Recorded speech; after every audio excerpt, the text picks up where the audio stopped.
रामकृष्ण हरी सर्वांना. आज दिनांक 17 जुलै 2026. आज वार आहे शुक्रवार.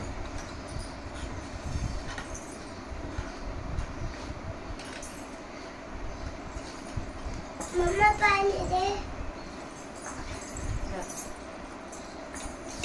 मम्मा मी पाणी. हळूहळू.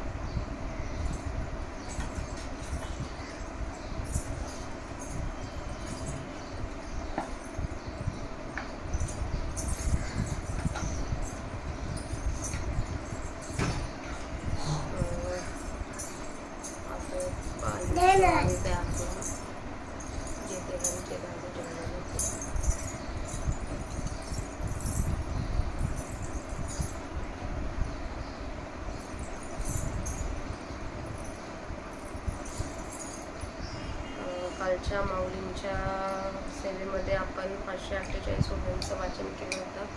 आता तिथून पुढच्या ओव्यांचं वाचन करूया. वक्रतुंड महाकाय सूर्यकोटी समप्रभा निर्विघ्नं कुरु मे देव सर्वकार्येषु सर्वदा. अलंकापुरी पुण्यभूमी पवित्र तिथे नांदतो ज्ञान राजा सुपात्र. तया आठविता महापुण्य राशी नमस्कार मागासी सद्गुरु ज्ञानेश्वराशी.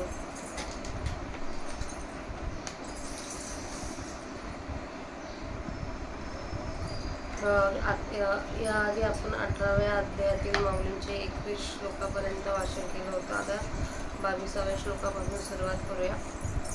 यत्तु कृत्स्नवदे एकस्मिन् कार्ये सप्तमहेतुकम् अतत्त्वार्थवदल्पं च तत्ताम समुद्रावृतं. तरीकेती जे ज्ञान खिंडे विधीचेने वस्त्रहीन श्रुती पाठमोरी लग्न म्हणून तया एरही शास्त्रे बटे करी. जे निंदेचे विटाळवरी बोलविली से डोहावरी म्लेच्छ धर्माच्या. जे गा ज्ञान है गुणग्रह तामसे जे घेतले भाव भोवी पिसे होऊनिया. जे सोयरेक बाजूने पदार्थी निषेधून म्हणे निरोविले जैसे सुने शून्य ग्रामे. तया तोंडी ती जे नाडळे का खाता नीचे एक वाळे एर धनेचे. पाही सोने चोरितावर खुद उंदिरो थरू विथरो नेने मास खायेरो काळे गोरे. नानावना माझी गोहेरी कडसनी जेवी न करी. का जिते मेले न विचारी वैसती माशी. अगावाता का वाढीला साजूक का सडीला. विवेक का वळिया नाही जैसा. तैसे निश्चित सांडून द्यावे का विहित आदरे घ्यावे. हे विषयाचे नेनावे नेनेची जे तुले आड पडे तुझे ते तुले घे विषयाचे साठे. मग ते स्त्री द्रव्य वाटे शिन्नोदरा. तीर्थातीर्थ हे भाषा उदके नाही सनळख. तहान ओळे तेची सुख वांचुनिया. तयाचे परी खाद्या खाद्य न म्हणे निंद्या निंद्या. तोंडा आवळे मेद्य ऐसाचे बोले. आणि श्री जात जे तुके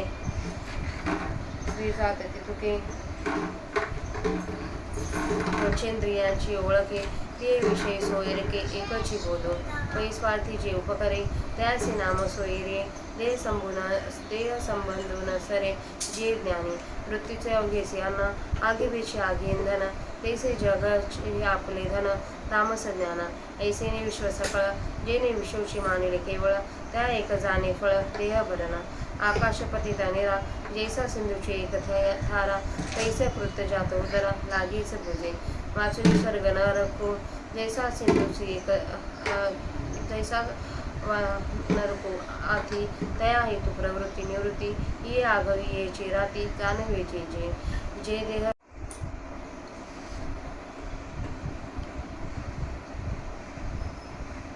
वाचुनी स्वर्ग नरको आधी. तया हेतु प्रवृत्ती निवृत्ती ये आघवेची राती जानवेचे जे देहखंड नामात्मा ईश्वर पाषाण प्रतिमा.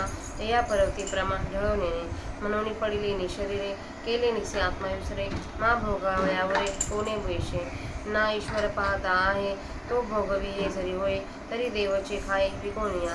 गावीचे देवळेश्वर नियामकाचे होते साचार तरी देशींचे डोंगर उगे का असते ऐसा ये देव मानिजे तरी पाषाण मात्रेचे जाणिजे आणि आत्मा तव म्हणिजे देहातेचे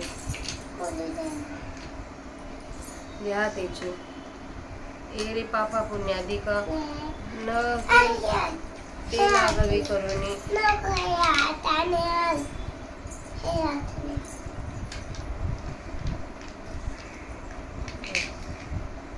Thank you. Welcome.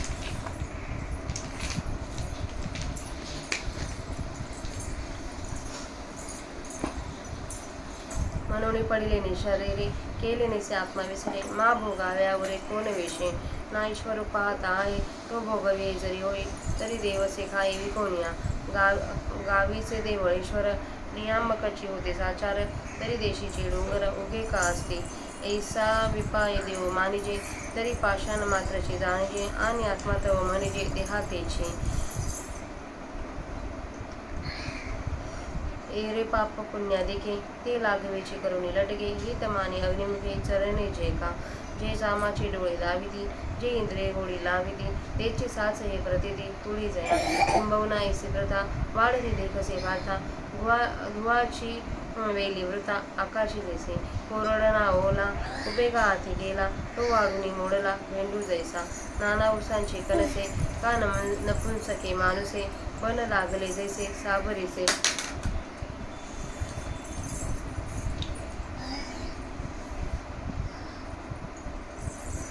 नातरी बाळकाचे मन का चोरा घरीचे धन अथवा गळस्तन शेळीचे तेसेचे वायाने ओसाळ दिसे जाणणे त्या ते मी म्हणे तामस ज्ञान ते ज्ञान ह्या भाषा बोली जे तो भाव ऐसा जातंद्याचा का जैसा डोळा वाढून का बधिराचे नीट कान अपया नामपान तैसे आड नाव ज्ञान तामस तया हे असो किती बोलावे तरी ऐसे जे देखावे ते ज्ञान नो हे जाणावे डोळसतमा एवं ती ही गुणी वेदले यथा लक्षणी ज्ञान श्रोते शिरोमणी दाविले तुझा आता या चित्रे प्रकारा ज्ञानाचे निधनुर्धरा प्रकाश होते गोचरा करते याच्या क्रिया म्हणून कर्म पैगा अनुसरे ती ही भागा मोहरे झालिया बोधा पाणी देसे तेची ज्ञात्र एवशे विविध कर्म जे असे ते तर सात्विक वयसे परिसा आधी नियतम सळगरहितम राग द्वेषत कृतम अफल प्रेप्सुना कर्म यत्यतस सात्विकमुच्यते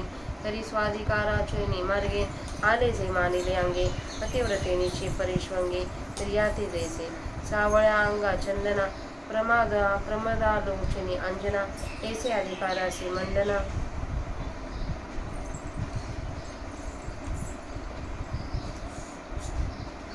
नित्यपणेचे ते नित्यकर्म भले होय नैमित्तिके सावईले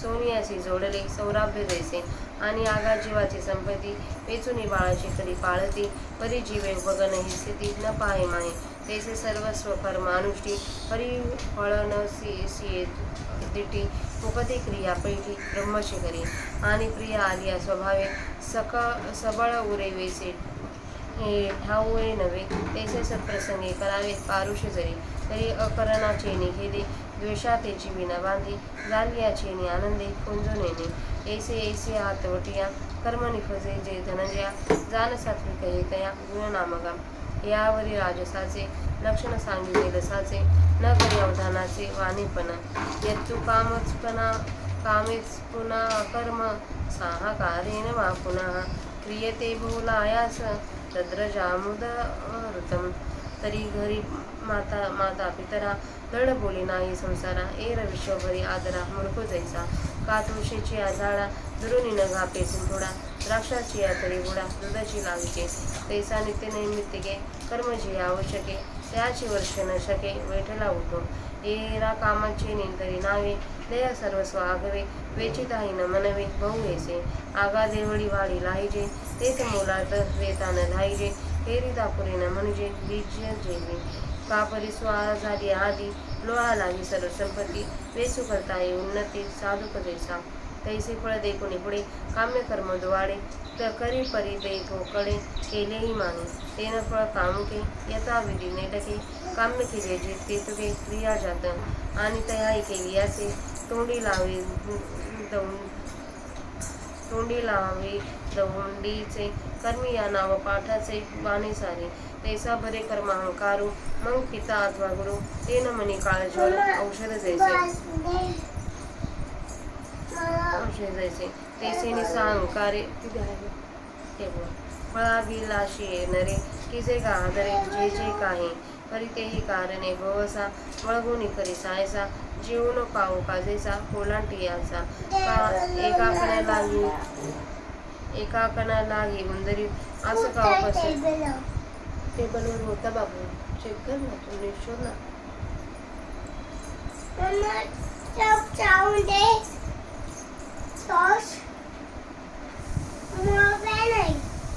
मग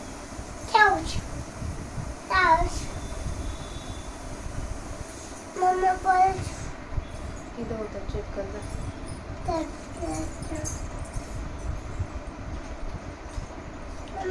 एका कणाला घेऊन दिरू असं का उपसेडो का शेवा उदुषी दरदरू सुमुदुड होय पाही बिके परत येणाराय हा बघते तरी गारुडी साकू वाई काय किचे शिनुची होय घोडू आहे का हे असो परमाणूचे निलाभे पातळा लंगती ओळंबे तैसा स्वर्ग सुख लोभे विसंबने जे काम्य कर्म सकलेश जाणावे इथ राजस आता चिन्ह परिस तामसाचे अनुबंधम शयन हिंसा अनपेक्ष च पौरुषम मोहादारभते कर्म यत् तामसमुच्यते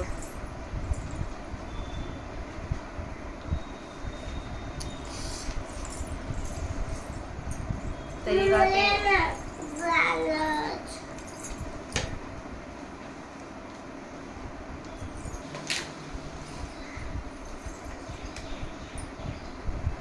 तरी गाते तामस कर्म जे निंदेसे काळे धाम निषेधासे जन्म साचे जाणे जे निपजवल्या पाठी काहीच न दिसे दिठी रेग काढली या पोटी तोयाच्या जीवी का काजी घुसळलिया का सारख रुखुंखलिया काही न दिसे गाळीलिया वाळू घाना नाना उपनलिया भूस का विंदलिया आकाश नाना मांडलिया पाश वारयासी हे आगवेची जैसे वाजे उनी नासे जे केलिया पाठी देसे वाहाची जाय एरवी नर देहा येवडी धन आटणी ये पडे जे निपजविता मुळे जगाचे सुख जैसे कमळवणी फांसू काढिली या कांटसू आपण जे जेनासो कळमा खरी का आपण आगे जळे आणि जागवे जगाचे डोळे पतंगो जैसा सळे दीपाचे नि तैसे सर्वस्व आया जाओ वरी देहाई होय घाव परी पुढला पाव निपची वेजे जेणे तैसे मासे आपण याते गेळवी परी पुढली वाते शिणवी ते कष्मळ आठवी आचरणचे तेही करावया दोषे मज सामर्थ्य असे की नसे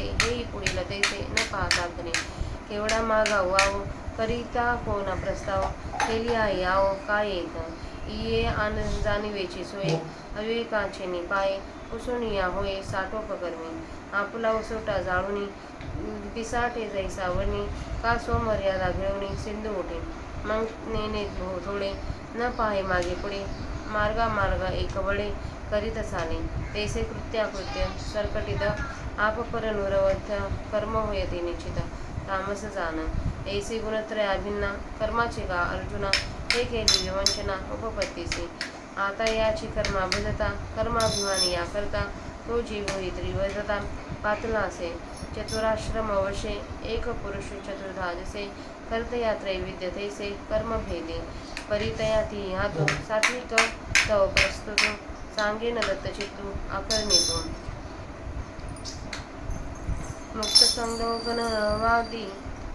मुक्त संगोनवादी धृत्य साहस्यम समन्विताः सिद्ध्या सिद्ध्यो निर्विकार करता सात्विक उच्यते तरी फळोद्योषे सांडलिया वाढती जेवी सरळिया शाखा का चंदनाची या बावनया कान फळाताही सार्थका जैसा नागलतिका तैसिया करी नित्यादिका क्रिया जोका परिफलशून्यता नाही तया विफळता पै फळासाची या फळासीची पांडुसुता फळे काही आणि आदरे करी भवसे परिकर्ता मी हे नमसे वर्षा काळीची जैसे मेघरुंद देवीची परमात्मलिंगा समपार्वया जोगा कर्म कला पैगा निपजवया तया काळातील उल्लंघने देशशुद्धी साधने का शास्त्रांचा वाती पाहणे क्रिया निर्णय वृत्ती करणे एक वेळा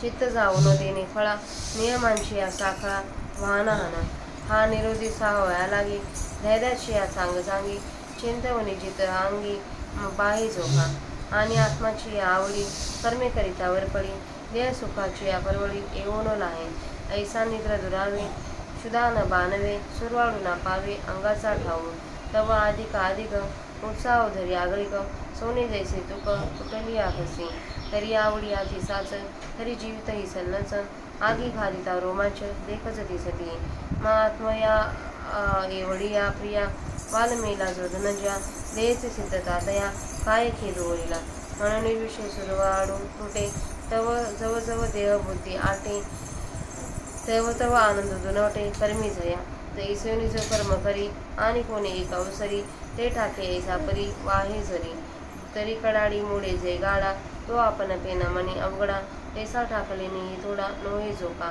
नातरी आदरले अव्यंग्य सिद्धी गेले तरी तेही जिंतले मिरवणे या पुन्हा कर्मा करता देखी जो पंड सुद्धा त्या ते मने तत्वता सात्विक करता आता राजसा करते या ओळख नाही धनजया जे अभिलाषा जगाची वसवटातून.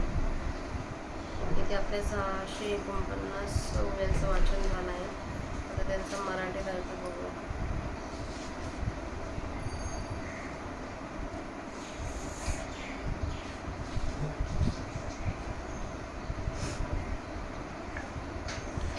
पण एका कार्याच्या ठिकाणी पूर्णत्वाने ते सार सर्वस्व समजून जोडलेले प्रमाण रहित वेदबाह्य तत्वार्थ शून्य व सूत्र असे जे ज्ञान त्याला तामस ज्ञान म्हणतात.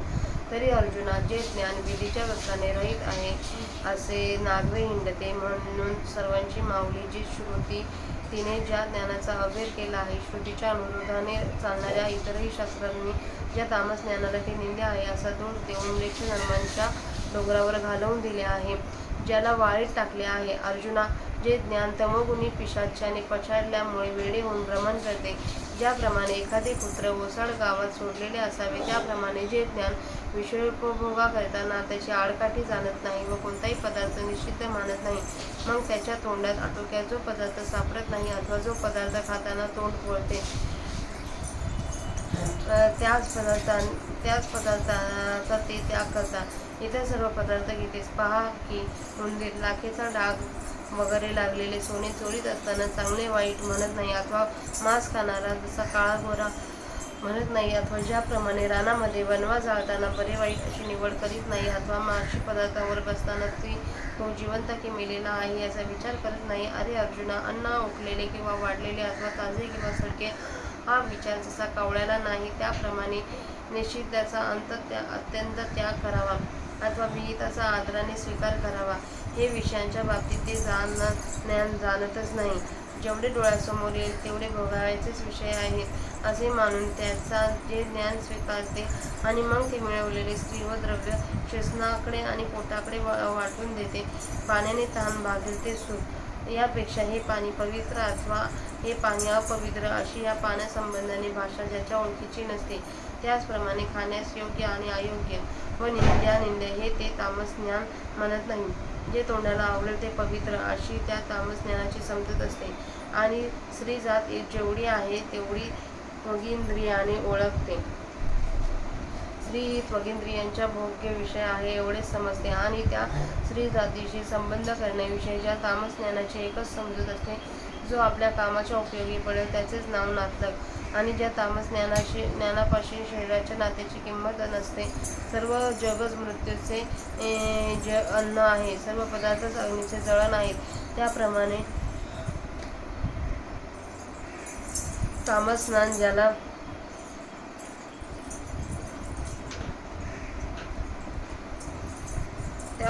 तामस ज्ञानाला सर्व जग आपले हे धन भोग्य आहे असे वाटते. अशा रीतीने सर्व विश्व हे केवळ भोग्य विषयीच आहे असे तामस ज्ञान मानते व त्या तामस ज्ञानात देहभरण हेच एक फळ आहे असे समजते. आकाशातून पडलेल्या पाण्यास ज्याप्रमाणे एकच समुद्रच आश्रय असतो त्याप्रमाणे ते तामस ज्ञान कर्म मात्र पोटाकरिताच आहे असे समजते. याशिवाय स्वर्ग व नरक आहेत व त्यांना हेतू प्रवृत्ती व निवृत्ती आहेत. विहित कर्माकडे प्रवृत्ती असणे हा स्वर्गाला हेतू आहे व विहित कर्मापासून निवृत्ती हा नरकाला हेतू आहे. या सर्व ज्ञानाचे ते तामस ज्ञान रात्र आहे. स्वर्ग व नरक व त्यांनी हेतू प्रवृत्ती हेतू प्रवृत्ती व निवृत्ती या विषयाचे तामस ज्ञानामध्ये पूर्ण अज्ञान असते. कारण की हा 3.5 हात देह म्हणजेच आत्मा आणि पाषाणाची मूर्ती हाच ईश्वर होय. या पलीकडे तामस ज्ञानाची समजूत नाही. म्हणून त्या तामस ज्ञानाची अशी समजूत असते की शरीर पडले असता केलेल्या कर्मासह आत्म्याचा ठाव ठिकाणा नाहीसा होतो. मग तो आत्मा कोणत्या रूपाने भोगाव्यास शिल्लक राहील. अथवा विचार करून कोणी असे म्हटले की ईश्वर आहे व तो केलेल्या कर्माचे फळ भोगाव्यास लावतो, तर तो तामसज्ञानी तो मांडलेले दगडाचे धातूचे देवच विकून खातो. गावातील देवळातील देव तर तेच जर खरोखर सृष्टीचे नियामक असले तर देशातील डोंगर गुपचूप का राहतील. कदाचित देव मानला तर याप्रमाणे तो देव म्हणजे फक्त दगडाचीच मूर्ती समजतो आणि आत्मा तर देहालाच समजतो. इतर जे पाप पुण्य वगैरे ते सर्वच झूट करून जे पाप पुण्य बरे वाईट न म्हणता जो विषय पुढे येईल तो अग्निप्रमाणे सरसकट भोगणे हेच तो हित मानतो. चांबड्याचे डोळे जे दाखवतील ते स्थूल दृष्टीला जे दिसून येईल व इंद्रिये ज्यांची गोडी लावतील तेच खरे ही ज्याची पक्की खात्री असते. अर्जुना, फार काय सांगावे. आकाशात धुराचा वेल जसा व्यर्थच वाढतो तसा हा व्यर्थच वाढत गेलेला अनुभव तुला आढळून येईल. जो वाळलेला अथवा ओला उपयोगाला येत नाही असा जो भेंडाचा वृक्ष तो वाढून जसा व्यर्थ मोडून जावा, अथवा ऊसाची कणसे अथवा नपुंसक माणसे अथवा सावरीची झाडे ही जशी व्यर्थ असतात, अथवा मुलाचे मन अथवा चोऱ्याचे घरचे द्रव्य अथवा शेळीच्या गळ्याचे स्थल जसे निरुपयोगी असतात, त्याप्रमाणे जे ज्ञान निरर्थक व स्वैर असे दिसते त्याला मी तामसज्ञान असे म्हणतो. मी तामसज्ञानासही ज्ञान असेच म्हणतात. त्यातील हेतू हा की जसा जन्मंधांचा डोळा मोठा म्हणावयाचा अथवा बहिऱ्या मनुष्याचे जसे सरळ कान किंवा अपयांना मद्याधिकांना जसे मान पिण्यास योग्य म्हणावयाचे,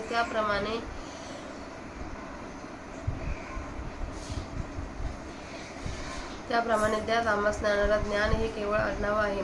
हे राहू दे. आता आणखी या संबंधाने किती सांगावे. तर असे जे दृष्टीला पळवते ज्ञान नाही तर तो स्वच्छ तमोगुण आहे असे समजावे. हे श्रोत्यांच्या मुख्य अर्जुना, याप्रमाणे 3 गुणांनी 3 प्रकारचे झालेले ज्ञान ज्याचे असे लक्षण होते तशा लक्षणांनी तुला सांगितले. अर्जुना, आता या 3 प्रकारच्या ज्ञानाचे प्रकाशनाचे कर्त्याच्या क्रिया गोचर होतात. म्हणूनच एकच पाणी असे निरनिराळ्या पात्रातून वाहणाऱ्या ओघांशी मिळाले की त्या ओघासारखे बनते. त्याप्रमाणे ज्ञानाच्या 3 प्रकारामुळे कर्म 3 प्रकारचे होते. तेच 3 प्रकारच्या ज्ञानाच्या योगाने जे 3 प्रकारचे कर्म झालेले आहे त्यापैकी 7वे कर्माचा प्रकार तर असा आहे तो सांगतो. ते प्रथम आहे आसक्ती रहित प्रीती अथवा द्वेष यांनी वर्जित असे फलाकांक्षा न धरणाऱ्या मनुष्याने केलेले जे विहित कर्म त्याला सात्विक कर्म असे म्हणतात. तरी पतिव्रतेच्या आलिंगनाने जसे नवऱ्याला संतोष होतो त्याप्रमाणे वर्णाश्रम धर्माच्या मार्गाने वाट्यास आलेले जे कर्म ते स्वभावतः संतोषाने केले जाते. सावळ्या अंगाला ज्याप्रमाणे चंदनभूषण असते, तरुण स्त्रीच्या डोळ्यांना जसे अंजनाचे भूषण असते, त्याप्रमाणे जे कर्म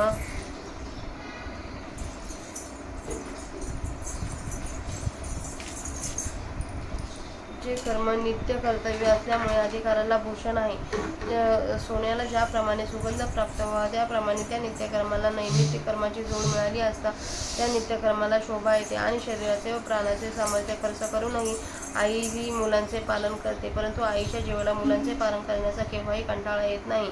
ज्याप्रमाणे सर्व प्रकाराने कर्माचे अनुष्ठान करतो परंतु फळावर लोभदृष्टी ठेवीत नाही, तर एकंदर कर्म ब्रह्माच्या ठिकाणीच अर्पण करतो. प्रियकर मित्र वगैरे आला असता त्यांच्या सन्मानार्थ आपल्या जवळी सर्व सामग्री खर्च झाली अथवा काही शिल्लक आहे याचे जसे स्वाभाविकच भान राहत नाही, त्याप्रमाणे एखादा योग्य प्रसंग सत्पुरुषाशी आत्मचर्चा करणे वगैरेचा प्रसंग प्राप्त झाला असता भान न राहून आपले नित्य कर्म करावयाचे जर राहिले तरी त्याच्या खेदाने मनाला वाईट वाटू देत नाहीत. अथवा नित्य कर्म जर ज्याच्या हातून यथासांग झाले तर त्याच्या आनंदाने अभिमान मिरवण्याचे जात नाही. अर्जुना, अशा हातोटीने जे कर्म घडते त्याला सात्विक कर्म हे त्यांचे गुणावरून आलेले नाव आहे असे समज. यानंतर राजस कर्माचे खरोखर लक्षण सांगण्यात येईल. तू लक्ष देण्याच्या कामी कसूर करू नकोस. फलाच्छा धरून किंवा अहंकारपूर्वक मनुष्याकडून जे मोठ्याने प्रयासाने कर्म केले जाते त्याला राजस कर्म म्हणतात. तर जसा एखादा मूर्ख मनुष्य जरी घरी आईबापांशी व्यवहारात नीट बोलत देखील नाही, परंतु जगातील इतर माणसाशी मात्र प्रेमाने वागतो, अथवा तुळशीच्या झाडाला दुरून पाण्याचा शिंतोडा घालीत नाही आणि वृक्षाच्या बुडाला तर रोज धूळ लोटत असतो, त्याप्रमाणे नित्यनैमित्तिक कर्म जी अवश्य आचरणीय आहे ती करण्याकरिता बसलेला उठू देखील शकत नाही. पण इतर काम्य कर्माच्या नावाने तर धन, देह वगैरे सर्व खर्च करीत असतानाही आपण फार खर्च केला असे त्याला वाटत नाही. अरे अर्जुना, जेथे वाढीदाढीची प्राप्ती होते तेथे द्रव्य देताना तृप्ती होत नाही, अथवा ज्याप्रमाणे बीज पेरीत असताना पुरे म्हणवत नाही, अथवा परीस हाती आल्यावर लोखंड विकत घेण्याकरिता सर्व संपत्ती खर्च करताना जसा साधकास धनाच्या मागे लागणाऱ्या उत्साह वाटत असतो, त्याप्रमाणे पुढे प्राप्त होणारी कर्माची फळे पाहून कठीण अशी काम्य कर्मे करतो, परंतु ते केलेलेही अगदीच थोडे झाले असे समजतो. त्या फलाची इच्छा करणाराकडून जितकी म्हणून काम्य कर्म आहेत तितकी शास्त्राने सांगितलेल्या विधीप्रमाणे बरोबर केली जातात, आणि ते काम्य कर्म केल्यावरही तो लोकांत दवंडी घेऊन प्रसिद्ध करतो. ते असे की मी अमुक कर्म केले अशा या नावाचा सारखा उच्चार करून संपवून टाकतो. तसा त्याला मी कर्म करणारा असा गर्व चढतो. मग बाप अथवा गुरु यांना तो मानित नाही. ज्याप्रमाणे काळजीवर औषधाला मानित नाही, तसा त्या अहंकाराच्या फलाची इच्छा करणारा मनुष्य जे काही आदराने करतो, परंतु त्या करण्यास सुद्धा ज्याप्रमाणे कोल्हांट्यांचा पाठ भरण्याचा धंदा असतो, त्याप्रमाणे थोड्या फायद्याकरिता जीवापाड कष्ट करतो. धान्याच्या एका दानाकरिता उंदीर जसा सर्व डोंगर पकडतो, अथवा शेवाळाच्या हेतूने बेडूक जसा समुद्र ढवळतो, पहा की भिके पलीकडे काही प्राप्त होत नाही तरी गारुडी साप वागवितो. काय करावे? एखाद्याला कष्टच गोड वाटतात, हे राहू दे.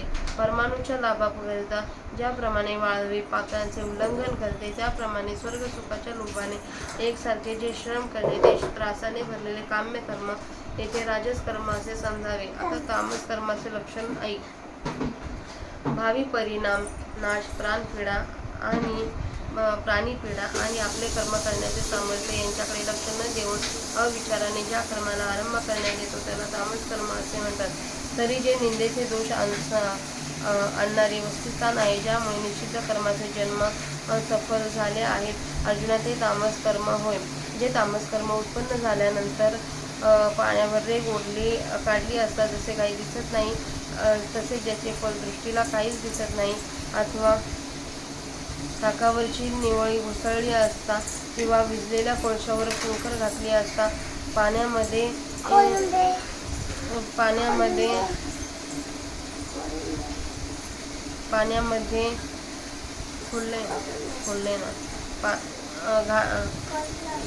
विजलेल्या कोळशावर पोखर घातली असता किंवा घाण्यामध्ये वाळू घातली असता काहीच निष्पन्न झालेले दिसत नाही, अथवा भूस वाऱ्यावर धरणे, अथवा आकाशाच्या बाणाने भेदन करणे, अथवा वाऱ्याला धरण्याकरिता फास लावणे, हे सर्वच जसे निष्फळ होऊन व्यर्थ जाते, त्याप्रमाणे ते तामस कर्म केल्यावर वाया जाते.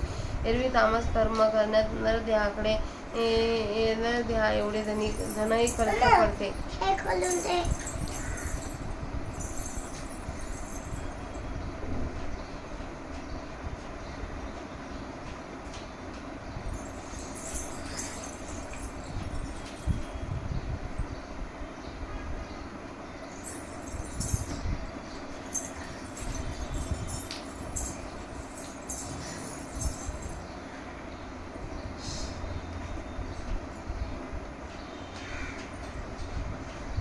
अथवा ताकावरची निवळी घुसळली असता किंवा विजलेल्या कोळशावर पोखर घातली असता किंवा घाण्यामध्ये वाळू घातली असता काहीच निष्पन्न झाले दिसत नाही, अथवा भूस वाऱ्यावर धरणे, अथवा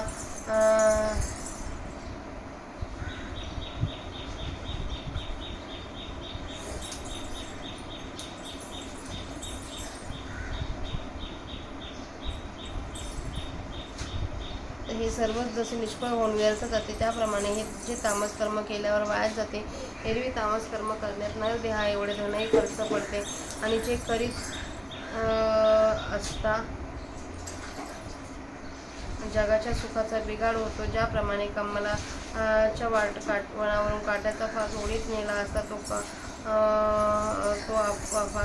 आपण स्वतः झुजतो व कमळाचा नाश करतो, अथवा दिव्याच्या द्वेषाने पतंग ज्याप्रमाणे दिव्यावर उडी टाकून आपण स्वतः जळतो व लोकांच्या डोळ्यांना अंधार करतो, त्याप्रमाणे सर्वस्वाचाही नाश झाला तरी चालेल आणि शिवाय स्वतःच्याही देहाला इजा झाली तरी बेहतर. परंतु ज्या योगाने दुसऱ्याचा अपाय उत्पन्न होतो, माशी आपल्या स्वतःला गिळवते परंतु दुसऱ्याला माशी गिळणाऱ्याला उकारीने अशी नव्हते.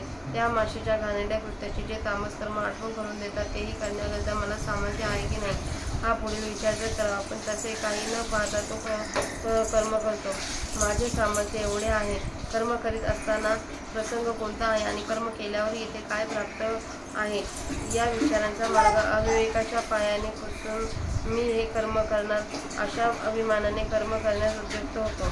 आपला आश्रय जाळून जसा अग्नी फैलवावा अथवा मर्यादेच्या उल्लंघन करून समुद्र जसा खवळावा, मग तो अग्नी अथवा समुद्र थोडेफार जाणत नाही व मागे पुढे पाहत नाही, मार्ग अमार्ग एकवट करीत चालतो. त्याप्रमाणे करणाऱ्यास योग्य व अयोग्य असे कर्म रगडीत आपले व परके याचा विचार न करता जे कर्म होते छान आता फुगा देणार. फुगा नाही माहिती फुगा दे. कुठे फुगा आपल्याकडं लोकांच्या मला वाचू दे बाप्पाकडे. दे ना बुकाल. त्याप्रमाणे योग्य फुगा दे. हात धुणे जा. त्याप्रमाणे करण्यास योग्य व अयोग्य असे कर्म रगडीत अथवा आपले व परके याचा विचार न करता जे कर्म होते ते खरोखर तामस कर्म आहे असे समज. अर्जुना, 3 भिन्न गुणांमुळे 3 भिन्न प्रकारच्या झालेल्या कर्मांचे असे उपपत्ती सहित विवेचन केले. आता याच कर्माचे आचरण करीत असताना कर्माभिमानी करता जो जीव तो देखील 3 प्रकारचा झाला आहे. ज्याप्रमाणे ब्रह्मचर्यादी 4 आश्रमांच्या योगाने एक पुरुष 4 प्रकारचा दिसतो, त्याप्रमाणे कर्माच्या 3 प्रकारांमुळे करता 3 प्रकारचा झाला आहे. परंतु त्या 3 पैकी आता तर 7वी करता तुला सांगेन, तू लक्ष देऊन ऐक. आसक्ती रहित, अहंकार रहित व धैर्य उत्साह यांनी युक्त कर्माची सिद्धी अथवा असिद्धी या संबंधाने विकार रहित अशा कर्त्याला सात्विक कर्ता असे म्हणतात. तर ज्याप्रमाणे 52 नामक चंदनाच्या फांद्या फळाची इच्छा टाकून नीट वाढतात अथवा ज्याप्रमाणे नागवेलीस फळ न येतात त्या सफल आहेत, त्याप्रमाणे जो फलाच्या टाकून नित्यादी कर्मे करतो परंतु त्यांच्या नित्यादी कर्मांना मुळीच फळ नाही असे नाही, अथवा त्या नित्यादी कर्माचे व्यर्थ जाते असेही नाही, तर तो नित्यादी कर्मे स्वभावतःच फलरूप आहेत. अर्जुना, फळालाच फळे कसली आणि नित्यादी कर्मे फार आदराने करतो, परंतु ज्याप्रमाणे वर्षा ऋतूतील ढग गडबड अथवा गर्जना करीत नाही त्याप्रमाणे मी नित्यादी कर्म केली असा कर्माचा अभिमान घेऊन बोलत नाही. याचप्रमाणे परमात्म्याच्या प्रतिमेला अर्पण करण्यास योग्य असा कर्माचा समुदाय उत्पन्न होण्याकरिता त्या नित्य कर्मांना जो योग्य फळ असेल त्याचे उल्लंघन न करणे व त्या कर्मांना जे शुद्ध स्थळ पाहिजे तसे साधणे आणि कर्माचा निर्णय शास्त्रांच्या दृष्टीने पाहणे, कर्मापासून दुसरीकडे वृत्ती जाऊ न देणे, कर्माच्या फलाकडे मनाला जाऊ न देणे व कर्माचरण संबंधाने शास्त्रांना घालून दिलेली नियमरूपी बंधने पाळणे हा निग्रह सहन करण्याकरता चांगल्या सर्वोत्कृष्ट धैर्याची जागती चिंता जो मनात बाळगतो आणि आत्मप्राप्तीच्या प्रेमाने विहित कर्म करणे प्राप्त झाले असता तो देहसुखाची पर्वा करीत नाही. याप्रमाणे नित्यादी कर्म करीत असताना जसजशी त्याची निद्रा दुरावते, भुकेची आठवण होत नाही व सुखाची त्याच्या शरीराला भेट होत नाही. ज्याप्रमाणे सोने अग्नीत तापवले असता वजन कमी झाले तरी कसाच वाटते, त्याप्रमाणे कर्म करण्यात त्यांचा हेतू अधिक उत्साह वाढतो. स्त्रीचे जरी पतीवर खरे प्रेम असेल तरी पतीच्या मरणानंतर जिवंत राहणेही तिला लाजिरवाणे वाटते, म्हणून पती मृत झाला असता सती जाणाऱ्या पतिव्रतेच्या अंगावर अग्नीत उडी घालीत असताना भीतीचे रोमांच पडतील काय? अर्जुना, तर मग आत्म्या एवढा अत्यंत प्रिय वस्तूवर ज्याचे प्रेम बसले असते त्या आत्म्याच्या प्राप्तीकरता कर्म करीत असताना